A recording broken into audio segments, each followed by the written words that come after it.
Hello again, this is Valerie Gaddis, and today we're going to be working on some new maiden bearings for a tensionless spinning wheel that I just acquired not long ago that needs refurbed and tuned up.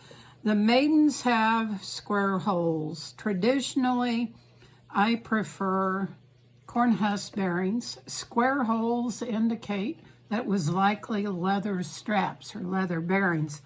One of my least favorite types of bearings, mainly because there's so much resistance, and I just don't care for them as far as they just don't lube enough. However, there was such a thing as metal liners for the bearings. They were brass or some other metal, something flexible, that would reduce that resistance. And as you can tell, it just really rotates quite nicely in there. It had no bearings at all when I got it. So I was left to resort to this and try it out. And I must say, I love them. That is so fast. So to make them, it's pretty simple. I'm just measuring the width of the hole to get an idea.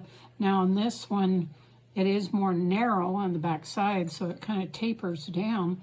And what I'll do is cut it the same width, or maybe just shy of the width of the hole, and allow for enough length for the spindle, plus some that I'll put on the back side. So that is, in essence, for this one, maybe, close to 6 inches. You'll have to measure yours and see what you might want to do. But it will go through the hole with a little bit of working. It does require a little bit of work. And then the brass I picked up as a sheet at the local hobby store. Hobby Lobby, of course, they have everything. And I cut the brass just a shade smaller in width than the strap, if you can see that. It's just a tiny bit smaller in width, and that it kind of hides it whenever you do cut it. You can cut it usually with scissors or tin snips. You want to be careful not to have any sharp edges on it. You might need to file it off. Whenever you're ready to shape it or mold it, put your spindle inside and bend it around. You don't want any sharp bends there either. So if you have any little sharp tags or edges, you'll want to file those off. It works really quite well as far as I can put it in there and then insert it through the hole. The other one is in place already, and on the back I have a couple little ear flaps and then a wooden peg. It is amazing how fast it will spin. It's just really quite amazing. I went back to corn husk bearings, even with lubrication, and I thought, oh, heaven's sakes, that's hard to spin. But this is amazing how fast it is.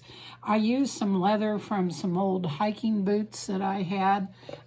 So if you have leather belts, boots, purses, go to the secondhand store, go to your shoe repair shop. They'll usually give you a little bit. Never throw it away, because you also will want to make leather bearings. And what I usually do is just take a washer and use that for my form and trace around it, and then I can cut it out with scissors. And as you can tell, I've cut out several from this piece already. Another thing that other spinners are using quite a lot now is baker's twine that you can get at the store, like the hobby store or the baking store. It's not butcher's twine, it's baker's twine. And it has a little bit larger diameter in gauge. And it also comes in different fun colors, which is also nice. So whenever you have a worn spindle like this one, then you can see that it really helps fill in that groove. This one's quite worn, but with the baker's twine, I'm able to use it. So what you need is measuring devices, a little bit of brass, baker's twine, your spindle, washer, scrap leather. You're in good condition then. You're ready to go. Of course, you want to lubricate these most as you can. I've been using Vaseline. I'm in search yet of the best lubricant for it. It might be Vaseline, maybe not. We'll see.